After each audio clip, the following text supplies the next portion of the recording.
বাংলাদেশে বেশ কয়েকটি ভূমিকম্প হয়েছে। তার মধ্যে সবচেয়ে বড় ভূমিকম্প হয়েছে ২১শে নভেম্বর এবং তারপরে ২২শে নভেম্বর আফটার শক হয়েছে ২ বার।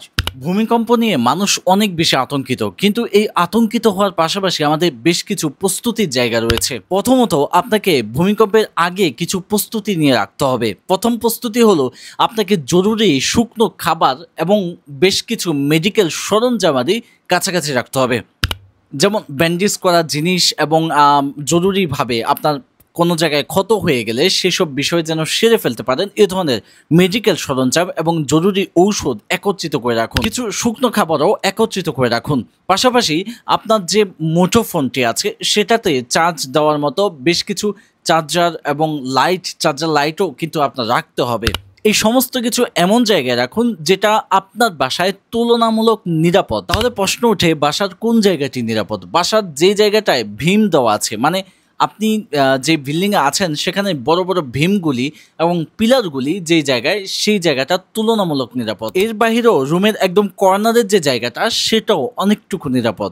এই জায়গাগুলো তো টেবিল ইত্যাদি রেখে তার নিচে আপনার এই সরঞ্জামাদি সংরক্ষিত করে রাখুন, যেন কাঁপুনি শুরু হলে আপনি এখানে গিয়ে আশ্রয় নিতে পারেন।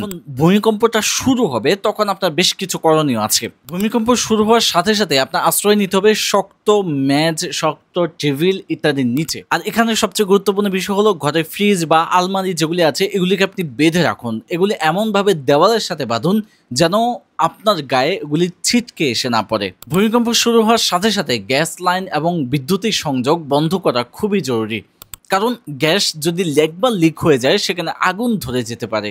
ভূমিকম্প শেষ হওয়ার পরও বেশ কিছু করণীয় আছে। তখন ভূমিকম্প শেষ মানে শেষ না, এটার পরে আফটার শক হতেই থাকবে, বেশ কয়েকবার আফটার শক হবে।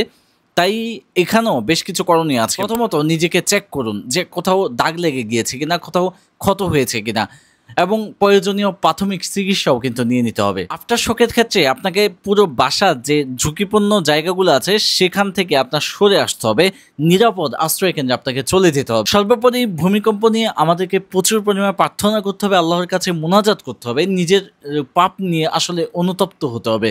আল্লাহ রাব্বুল আলামিন আমাদেরকে ভূমিকম্প থেকে দূরে রাখুক, ভূমিকম্প থেকে হেফাজতে রাখুক, সেই দোয়া করছি।